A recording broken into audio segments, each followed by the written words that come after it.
As Stephen King once said, the scariest moment is always just before you start. After that, things can only get better. Hey friends, my name is Miranda. Welcome to my universe, and today we're gonna be talking about Stephen King. What a guy! Also known as the King of Horror, the King of Fear, and many other things, which is funny because he seems like he'd give really good hugs. In this video, I'm going to describe different ways that you can begin reading Stephen King. So that being said, this video is mainly for those of you who might not exactly know where to start reading the King of Horror. Maybe you've really been wanting to start reading his work, but you just don't know where to begin. It can become very overwhelming, especially once you realize how many books he has written, but trust me, it is always simpler than it seems. But whether or not you've read Stephen King a lot, haven't read Stephen King at all, thank you for clicking on this video. I'm really glad that you're here. Let's begin. There will be several parts to this video. The first part is I'm going to describe my introduction to Stephen King, whether I liked the books that I read at first, and then I will move on to my real recommendations that I think would be very beneficial for someone to start reading the King universe. I will also be including different recommendations for different genres because whether you believe it or not, Stephen King does not just write horror. He has plenty of fantasy books, sci-fi, crime.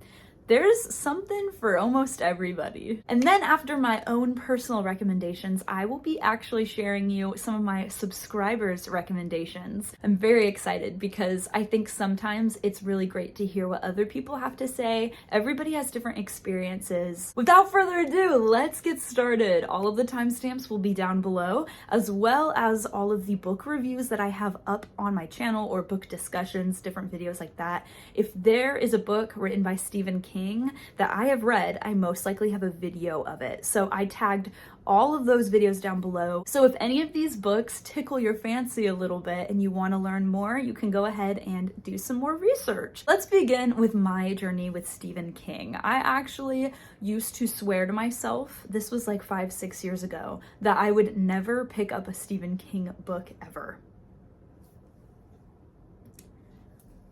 Now look where we're at. It wasn't until one fateful day in 2019 where I found Pet Sematary at my local thrift shop, and I bought it and I read it. This bad boy right here was my first introduction to Stephen King, and I'm gonna be completely crystal clear, very honest with you. I hated it. Since then, I have reread it. This is the only Stephen King book that I've read more than once, and I really enjoyed it on my reread. It was just that first introduction to King. This book didn't really sit well with me. But good thing that didn't stop me. My second King book was it. This was the gateway drug that led me to the rest of the Stephen King universe. After reading this book, I realized that I just wanted more and more. And so then I went ahead and picked up The Shining. Since then, I have read over 18 other King books. So it's been a wild journey. And this is actually where I'm going to pick up with my recommendations. My personal recommendations, because if you have never read Stephen King ever before in your life, I think The Shining is a perfect start. This book is one of his shorter books, so you don't have to worry about something like It or The Stand, which I'll talk about soon. It can be slow at times. However, I think that this book is a great introduction to the way he writes and his characters and the types of things and the themes that he covers within his work. If you don't know what The Shining is about, it is about this old hotel that is in the mountains, very isolated, and a man named Jack Torrance brings him, his wife, and his young son to this hotel to watch it over the winter. They're the only three in this hotel for the entire winter while it is closed, and Jack goes insane. Usually when people ask me what Stephen King book they should read first, if I know nothing about you, if I don't know any of the genres that you like, anything like that, I usually recommend The Shining because it's like a dip, you dip your toes in a little bit. After reading The Shining, if you did really like the storyline, I recommend picking up Dr. Sleep afterwards. This is the sequel to The Shining. This one follows around Danny Torrance, which is Jack Torrance's son, who was there with him during that fateful winter. This story follows him around when he's an adult and he meets a very special child. That's all I'm gonna say for time concerns, but this is also a great book. I think this is more fast-paced than The Shining as well. Another book that I would recommend for you if you're trying to just get started with King is Misery. This book is a wild ride, and I do think you have to prepare yourself before picking this one up, but it is insane. This book follows around author Paul Sheldon as he gets kidnapped by a crazy fan of his books, and she forces him to write more.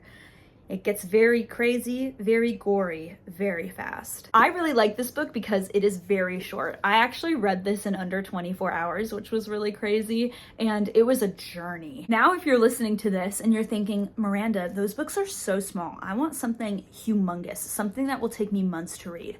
Oh, don't worry. Stephen King's got you. He has plenty of books that are over 800 pages, but I'm going to talk about 2 books that are over 1,000 pages. I already talked about It. Of course I had to bring it up again because hello, Killer Clown? What's not to love? But I also want to talk about The Stand. This is my favorite King book ever. If I could, I would force everybody to read this book. If I had the power and ability to do that, I 100% would. It's about an airborne virus that kills off 90% of the population, and it's about people in America trying to rebuild society. Boom, what more could you want? Both of these books follow around a construct of good versus evil, of course, as many of his books follow around, but their themes dive deeper than that. It focuses on fear in this one and how fear controls us only when we allow it to, and this one focuses on fear in a very human way. What can other people do to us? Both very great, both 5-star books. I absolutely adore them. Now, on the not as crazy scary side, we have The Green Mile. I actually think this would be a great first book as well because it's very tame. This novel takes place at Cold Mountain Penitentiary where someone is on death row for something he didn't do. Very sweet. I bawled my eyes out. It's also not a very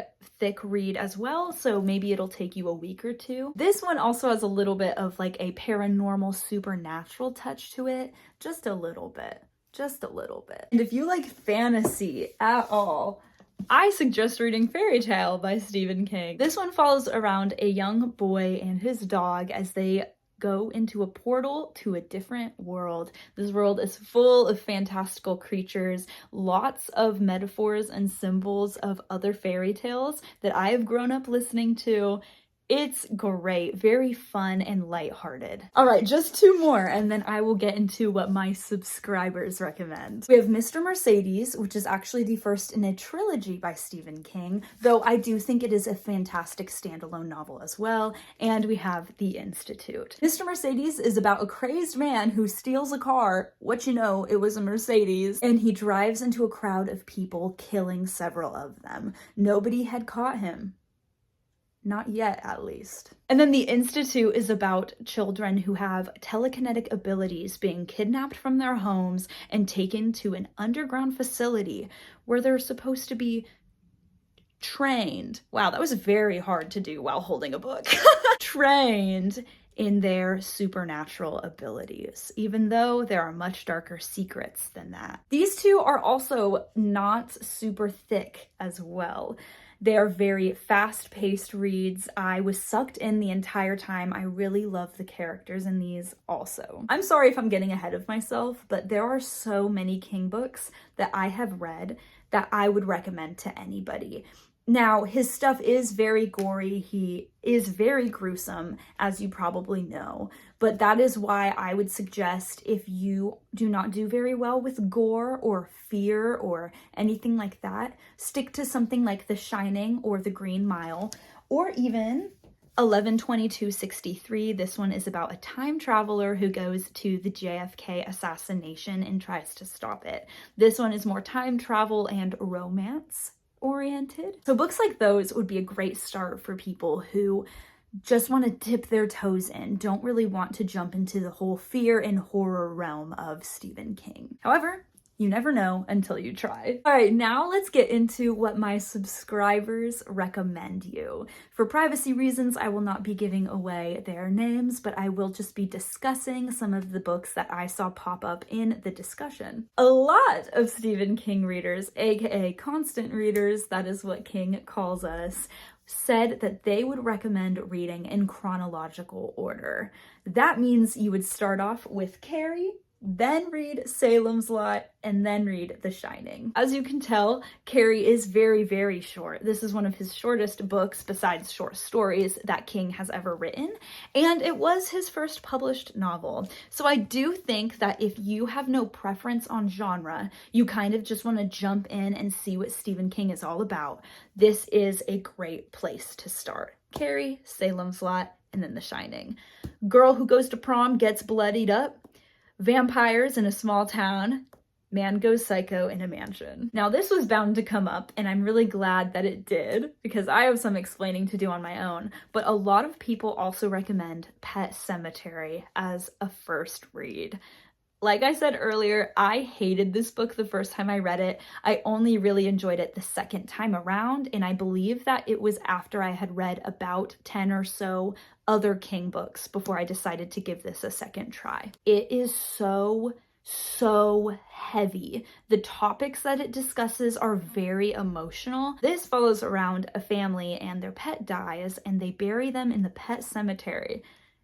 And everything buried in the pet cemetery comes back to life again. King actually says that this is his scariest book that he's ever written, which is another reason why I don't tend to recommend this book for starters. This is a very heavy book, a very dark book. If you want to be just thrown in the pool kind of deal, if you want to see the most intense thing that Stephen King can write, I would suggest this as a first book for you. Just heed my warning. And if you want to begin with this book, you can go right on ahead. A lot of people really do highly recommend this one. I would say some of his best writing is in these pages. Now, another common thing that you might hear a lot of people recommend to you is to start with his short stories. I actually totally agree with this idea, and I think short stories are a great introduction to an author and their writing because it really focuses in on how they develop a story. A lot of people recommend starting with Night Shift, which I believe was his first short story collection. The only reason I didn't recommend this was because I haven't read all the stories in this one. I've only read Children of the Corn and The Boogeyman. And then a lot of people recommend Skeleton. Well, that's him, but Skeleton Crew. This one has a lot of short stories as well, including The Mist, The Monkey, and The Raft as some of his more popular ones. I do really love the idea of starting an author with some of his shorter works, just to see if you like the way he writes. In the last 3 recommendations I will be talking about is the Tommyknockers. If you like sci-fi, I have not read this one, but I have had a few subscribers mention that this is a great sci-fi novel of his. Cell, if you like apocalypse. I have also not read this one either.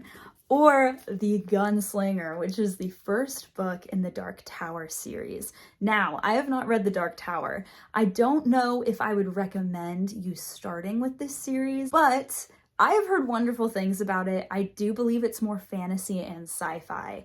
So I would recommend doing your own research, but you can always totally just give it a shot. And that is all I have for this video for you. I hope you guys enjoyed it, learned something new about Stephen King. I hope that this advice was really helpful and that you took away a lot of things from this video. I love you all so much. Please be safe, make good choices, and I will definitely be seeing you next time. Bye!